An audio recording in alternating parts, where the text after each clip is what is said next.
যেমন আমরা বক্তা, যেমন শ্রোতা, যেমন কমিটি, তেমন আমরা বক্তা।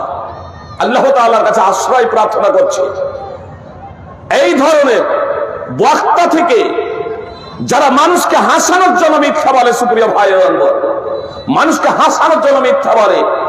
মুহাম্মদ সাল্লাল্লাহু আলাইহি সাল্লাম তার জন্য ধ্বংসের দোয়া করেছেন। সূরা তিরমিজির হাদিস, তিনবার করে ধ্বংসের দোয়া করেছেন।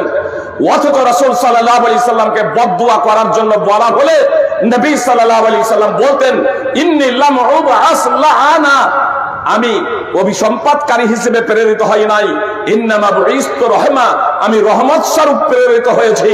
কিন্তু সেই বক্তার জন্য বদদুয়া করেছেন যে বক্তা বানিয়ে বানিয়ে যারা গল্প করে, লোকেদেরকে হাসানোর জন্য যারা গল্প রচনা করে, তাদের জন্য মুহাম্মদ সাল্লাল্লাহু আলাইহি সাল্লাম বদদুয়া করেছেন। সুপ্রিয় ভাই এবং বোন, কত ভয়ানক কথা!